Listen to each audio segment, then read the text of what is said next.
Welcome to GR taste and travels. Vinayakar சதுர்த்திக்கு நான் என்னென்ன சுவாமிக்கு நைவேத்தியம் ரெடி பண்ணினேன் அப்படிங்கிறத உங்களோட ஷேர் பண்ணியிருக்கேன்.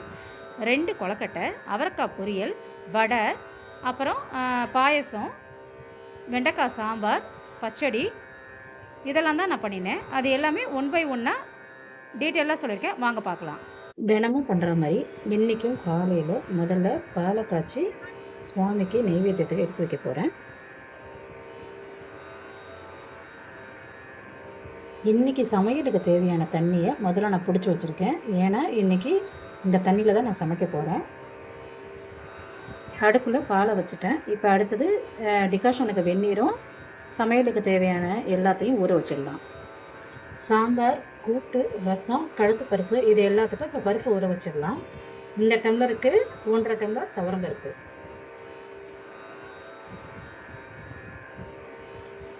ஒரு 1/2 டம்ளர் பாசிப்பருப்பு, இதை ஊற வச்சிடலாம். இப்போ பாயசத்துக்கு ஒரு கரண்டி பாசிப்பருப்பு, 1 டேபிள் ஸ்பூன் கடலைப்பருப்பு, இதையும் ஊற வச்சிடலாம். இப்போ வடைக்கு 1 டம்ளர் உளுந்து, இதையும் ஊற வச்சிடலாம். கொலக்கட்டைக்கு 1 டம்ளர் அரிசி,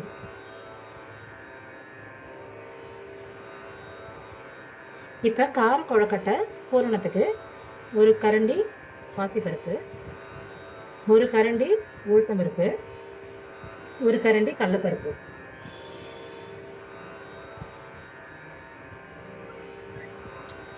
பால் ரெடி ஆகிடுச்சு. இப்போ அடுத்து டிகாஷன் போட்டு காஃபியை குடிச்சிட்டு சமையல் ஆரம்பிச்சிடலாம். இப்போ அடுப்பில் பருப்பு, அதே மாதிரி வெந்நீர் புளி, பருப்பு இதுக்கெல்லாம் தேவையான வெந்நீரும் வச்சுருக்கேன். இன்னொரு பக்கம் டிகாஷனுக்கு வெந்நீர் வச்சுருக்கேன். டிகாஷனில் வெந்நீர் விட்டுட்டு டிகாஷன் எடுத்து தனியாக வச்சுடலாம். இப்போ குழம்பு, ரசம் இதுக்கு தேவையான புளி ஊற வச்சிடலாம். ஒரு எலுமிச்சம்பழம் சைஸ் புளியை ஊற வைக்கிறேன். புளியை வெந்நீரில் ஊற வச்சா நல்லா இருக்கும், அதனால் நீங்கள் அதை ட்ரை பண்ணுங்கள். பருப்பு அலம்பிட்டு இதில் குழம்புக்கு, ரசத்துக்கு தேவையான தக்காளி போட்டிருக்கேன். பருப்பில் ரசத்துக்கு, அதே மாதிரி சாம்பாருக்கு தேவையான தக்காளி, மஞ்சள் பொடியும் போட்டு வச்சுருக்கேன். பாயசத்துக்கு தேவையான பருப்பு, அதில் கொஞ்சம் மஞ்சள் பொடி போட்டு வச்சுருக்கேன். இதில் கூட்டுக்கு கொஞ்சமாக பொல்லங்காய், தக்காளி, கடலைப்பருப்பு, மஞ்சள் பொடி இதெல்லாம் போட்டு அவரைக்காய் கறி தான் பண்ண போகிறேன். அதுக்கு கொஞ்சம் தண்ணியில் உப்பு போட்டு வச்சுருக்கேன். அதில் நறுக்கி வச்சுருக்கிற அவரைக்காயை போட்டு அதையும் சேர்த்து வேக வைக்க போகிறேன்.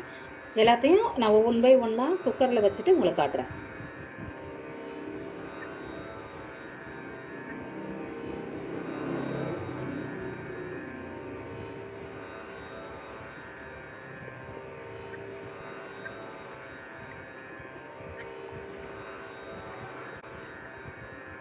இப்போது எல்லாத்துக்கும் தேவையான வெல்லத்தை குக்கரில் வைக்க போகிறேன். முதல்ல இந்த மாதிரி ஒரு துணியை போட்டு அது மேலே வெல்லத்தை கவரோடு வச்சுட்டு நல்லா தட்டுங்க. ஏன்னா கீழே வச்சு தட்டும்போது உங்களுக்கு அந்த அளவுக்கு ஈஸியாக நுணுங்காது. இது 1/2 கிலோ வெல்லம். இந்த வெல்லத்தை உள்ளே போட்டுட்டு ஒரு 1/2 டம்ளர் தண்ணி ஊற்றிருக்கேன். இப்போ இந்த குக்கரை அடுப்பில் வச்சு குக்கரை மூடி 2 விசில் விட போகிறேன். அதை வந்தப்புறம் உங்களுக்கு எப்படின்னு காட்டுறேன். இப்போ எல்லாத்துக்கும் அடுத்தடுத்து அரைச்சிடலாம். முதல்ல ரசத்துக்கு அரைச்சிடலாம்.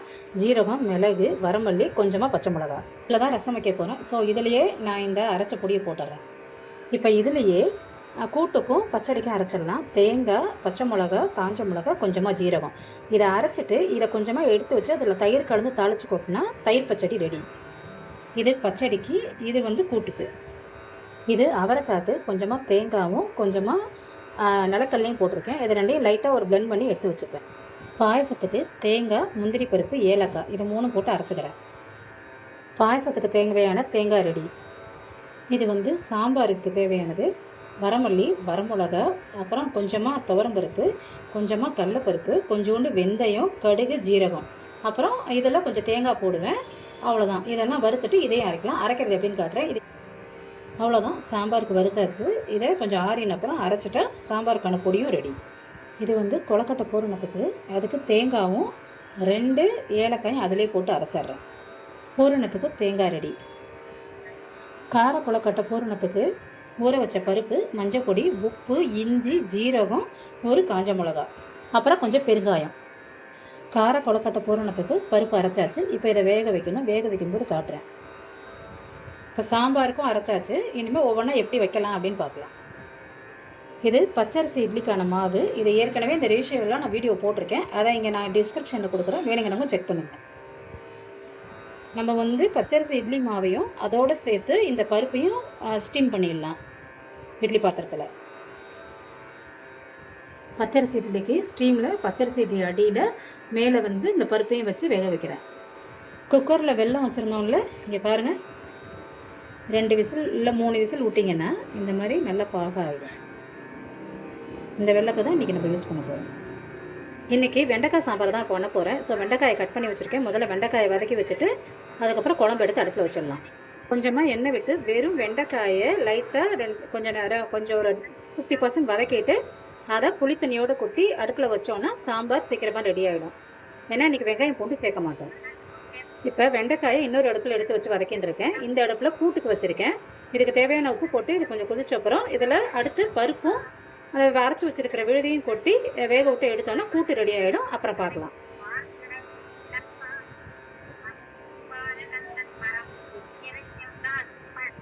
இப்போ நம்ம வேக வச்சுருந்த பருப்பும் வெந்துடுச்சு. அதே மாதிரி பச்சரிசி இட்லியும் வெந்துடுது. பச்சரிசி இட்லியை எடுத்து ஒரு ஹாட் பாக்ஸில் போட்டு வச்சுட்டு இப்போ இந்த பூரணத்துக்கு இது எப்படி பண்ணணும் அப்படிங்கிறத பண்ண போகிறேன். இதை வந்து மிக்ஸி ஜாரில் போட்டு லைட்டாக பிளெண்ட் பண்ணி எடுத்து வச்சுக்க போகிறேன். அப்புறமா தாளிக்கணும். இந்த கூட்டு இன்னும் ஒரு 2-3 நிமிஷம் கொதிச்சப்புறம் இதுக்கு தாளிச்சுட்டு கூட்டை இறக்கிடலாம். பச்சரிசி இட்லி பாருங்கள் அவ்வளோ சாஃப்டாக இருக்குன்னு. இந்த ரேஷியோவில் அரைச்சா இந்த மாதிரி நல்லா சாஃப்டாக வரும். நீங்களும் ட்ரை பண்ணி பாருங்கள். அந்த வீடியோ எனக்கு கொடுக்குறேன். கலப்பு பருப்பு எடுத்து வச்சுருக்கேன்.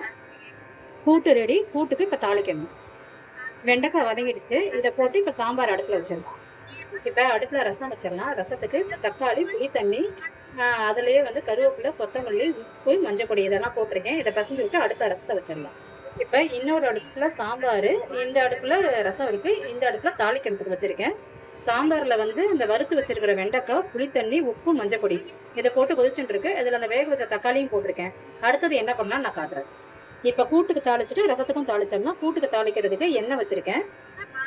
அதில் கடுகு, உளுத்தம்பருப்பு, ஜீரகம், கொஞ்சமாக கருவேப்பிலை, கொஞ்சமாக பெருங்காயம், ஒரு காஞ்ச மிளகாய் கிள்ளி போட்டிருக்கேன். இதே தாளிப்பு தான் தயிர் பச்சடிக்கும். அதையும் பண்ணி எப்படின்னு காட்டிடுறேன்.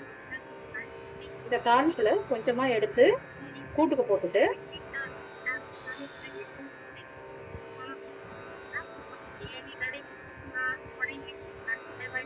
இந்த மீதி தாளிப்பை தயிர் பச்சடியில் போட்டுக்கலாம். இப்போ கூட்டு தயிர் பச்சடி ரெண்டும் ரெடி. இதில் தயிர் விட்டுட்டா தயிர் பச்சடியும் ரெடி. இந்த பக்கம் சாம்பாருக்கு அரைச்சி வச்சிருக்கிற பேஸ்ட்டையும் போட்டாச்சு. அதே மாதிரி புளி தண்ணி, பேஸ்ட், அரைச்சி வச்ச பேஸ்ட்டு, தக்காளி, அதுலேயே வெண்டைக்காய் வதக்கி வச்சதையும் போட்டு தேவையான உப்பு, மஞ்சள் பொடியும் போட்டு கொதிக்க விட்டுட்ருக்கேன். இதில் இப்போ பருப்பையும் கொட்டிட்டு இதுக்கு தாளிச்சு கொட்டிடலாம். ரசமும் இங்கே ரெடி ஆகிடுச்சு. ஸோ ரசத்துக்கும் தாளிச்சு போட்டோம், சாம்பாருக்கும் தாளிச்சு போட்டோம். இது ரெண்டையும் தாளிச்சுட்டா இது ரெண்டும் முடிஞ்சிடும். இப்போ ரசத்துக்கும் சாம்பாருக்கும் தாளிச்சிட்றேன். நான் சும்மா சாதாரணமாக அப்படியே காட்டிடுறேன். ஏன்னா இது எல்லாரும் பண்ணுறது தான். இது சாம்பாருக்கு தாளிப்பு, இது ரசத்துக்கு தாளிப்பு. சாம்பார் ரெடி ஆகிடுது. இங்கே ரசமும் ரெடி. இப்போ பாயசத்துக்கு அடுப்பில் வச்சாச்சு. இதெல்லாம் இன்னும் வெள்ளை தண்ணி விட்டு கொதிக்க விட்டுட்டு அரைச்சி வச்சிருக்கிற விழுதை கொட்டிட்டு இதுக்கு நெய் விட்டு முந்திரி பருப்பு, திராட்சை தாளிச்சு கொட்டினா பாயசம் ரெடி. அதையும் காட்டுறேன் உங்களுக்கு.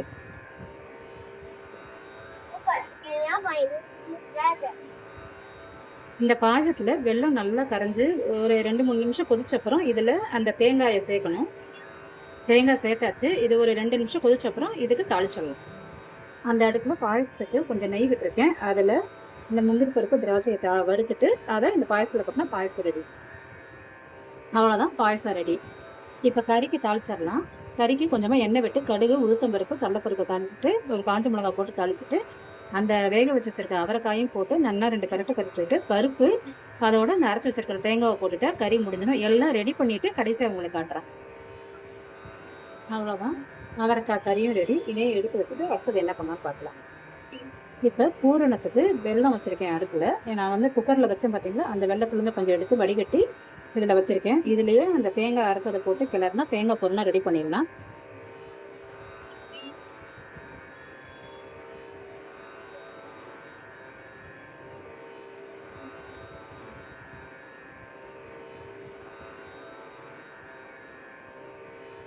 இந்த தேங்காயிலேயே நம்ம ஏலக்காய் போட்டிருக்கறதுனால இதில் ஏலக்காய் பொடி போட வேண்டாம். இது ஒன்று சேர்ந்து வந்ததுக்கப்புறம் இதை எடுத்துடலாம். இப்போ கொழுக்கட்டை மாவுக்கு மாவு அரைச்சாச்சு. இதில் வந்து கொஞ்சமாக தண்ணி விட்டு வச்சுருக்கேன் இழுப்பு சட்டியில். அதில் கொஞ்சமாக நெய் விட்டுட்டு அதில் கொஞ்சமாக உப்பு போட்டுட்டு அரைச்சி வச்சுருக்கிற மாவை இதில் கொட்டி கிளறணும். இந்த மாதிரி ஒரு விஸ்க் யூஸ் பண்ணி கிளறுங்க, ஈஸியாக இருக்கும்.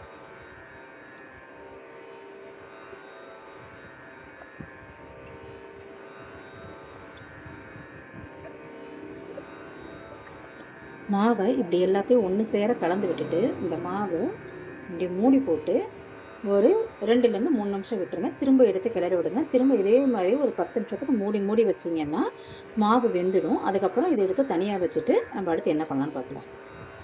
இப்போ ஒரு 5 நிமிஷம் ஆச்சு. மாவு பாருங்கள், கையில் ஒட்டவே இல்லை. இதுதான் பதம். அவ்வளோதான். இப்போ இந்த மாவை எடுத்து ஒரு தம்பாளத்தில் கொட்டி வச்சுட்டு இது மேலே ஒரு ஈரத்துணி போட்டு மூடி வச்சிடலாம். அப்புறமா நம்ம பூரணம் பிடிக்கிறத பார்க்கலாம். மாவை ஒரு ஈர டவல் போட்டு மூடி வச்சுருக்கேன். பூரணம் பிடிக்கும்போது எப்படி பிடிக்கலான்னு பார்க்கலாம். இப்போ அடுப்பில் சாதம் வச்சுருக்கேன். இந்த பக்கம் நம்ம அந்த கொழுக்கட்டை மாவு பண்ணோம் இல்லையா, அதே வாணலியில் இதில் வந்து நான் இப்போ வந்து கார கொழுக்கட்டைக்கு அந்த பூரணம் ரெடி பண்ண போகிறேன். அந்த பூரணம் ரெடி பண்ணுறதுக்கு கொஞ்சமாக எண்ணெய் விட்டுருக்கேன். அதில் கொஞ்சம் கடுகு, கொஞ்சமாக உளுத்தம்பருப்பு, கொஞ்சமாக கடலைப்பருப்பு, கொஞ்சமாக பெருங்காயம், கொஞ்சமாக கருவேப்பிலை கிள்ளி போட்டுருக்கேன். அந்த பருப்பை வேக வச்சுட்டு திரும்ப அதே மிக்ஸி ஜாரில் போட்டு ஒரு பிளெண்ட் பண்ணி வச்சுருக்கேன். இதை கொட்டி அப்படியே கிளறிடலாம். இதை நல்லா கிளறி விட்டுட்டு இதை மூடி வச்சிடணும். இது ஒரு 2-3 நிமிஷம் மூடி இருக்கட்டும். அப்புறமா இதை எடுத்துட்டு இதை பூரணம் பண்ண ஆரம்பிச்சிடலாம். அவ்வளோதான், கார கொழுக்கட்டைக்கு பூரணம் ரெடி. இதை எடுத்து வச்சுட்டு அடுத்தது கொழுக்கட்டை பிடிக்கிறது எப்படின்னு பார்க்கலாம். இப்போ நம்ம வடைக்கு எண்ணெய் சூடு பண்ணிடலாம். வடைக்கு மாவு அரைச்சிடலாம். உளுந்து நல்லா அலம்பிட்டு அதில் கொஞ்சமாக இஞ்சி, பச்சை மிளகா, காஞ்ச மிளகா இது 3ம் போட்டு அரைக்க போகிறோம். அரைச்சிட்டு அதை உங்களுக்கு காட்டுறேன். இது வந்து வடை மாவு. வடை மாவுக்கு அந்த உளுந்தோட கொஞ்சமாக இஞ்சி, பச்சை மிளகா, காஞ்ச மிளகா, அப்புறம் இதை போட்டு அரைச்சிட்டு அதில் மிளகு போட்டிருக்கேன். அரைச்சப்புறம் நெய் விட்டுருக்கேன், உப்பு போட்டிருக்கேன், பெருங்காயம் போட்டிருக்கேன். இதை நல்லா கலந்துட்டு வடையை தட்டி எடுத்துடலாம்.